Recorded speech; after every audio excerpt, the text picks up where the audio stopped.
Hey guys, sorry it's been a while, I've just been a bit out of sorts, but we are back with some steel testing. AUS8 is the steel of the day. It's a pretty basic steel really. AUS8's, it used to be like a pretty cool steel back in like the early 2000s. SOG or SOG really championed the AUS8, AUS8 really championed it. It was kind of like a Japanese steel. Often when they used to advertise a knife with Japanese, high carbon stainless steel, it'd often be AUS8. A lot of kitchen knives still use it. A lot of knives still use it. I mean, I think the CRKT home fronts are in AUS8. They're a very popular knife. Cold steel, until a couple of years ago, used it as their primary budget steel. Sort of moved away from that a little bit to AUS10 by the looks. But you can still get it in the the fins and the pro lights and no, not the pro lights, the tough lights and that sort of thing. Very common steel. It is 440 series-ish in terms of its carbon content and whatnot. And you certainly get varying levels of price as well as performance from AUS8. AUS8 are still selling knives for $150 in AUS8. They ground really well, really thin. A lot of kitchen knives, all sorts. So what I've done is I've done a test with the knife already using the 600 grit stone and the 16 degree per side finish.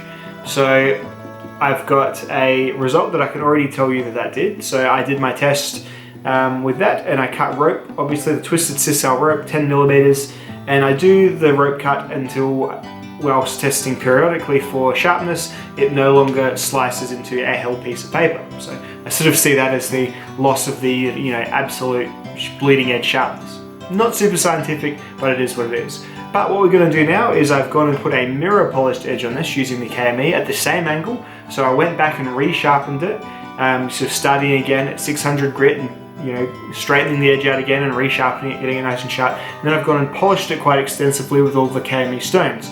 So now we're going to look at what that will do when I go a mirror polished edge at the same angle on the same knife versus a coarse edge. So let's see that testing.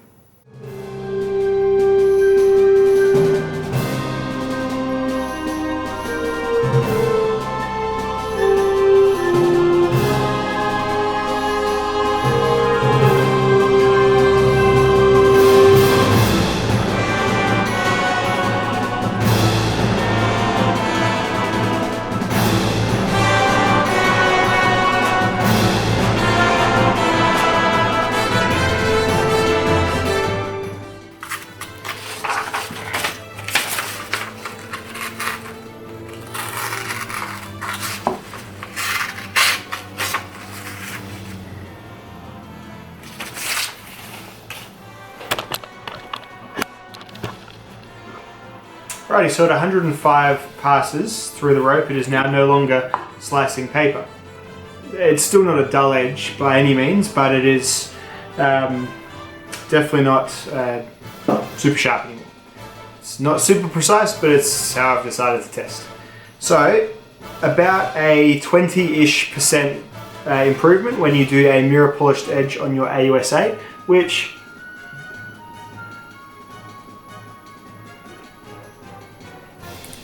sort of makes sense in line with what the other sort of more simple steels do. AUS8's kind of like a 440 series-esque steel. There isn't really anything forming to coarse carbides or anything like that, well, not particularly anyway.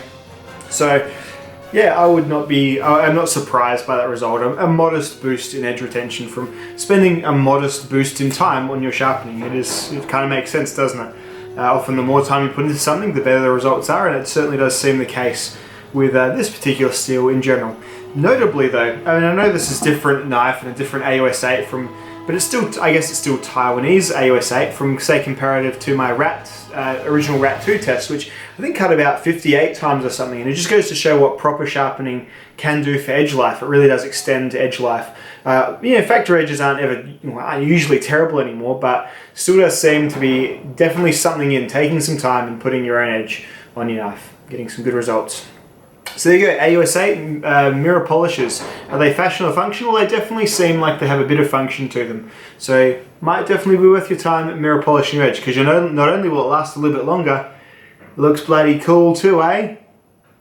Alright guys, I'll catch you in the next one. Goodbye.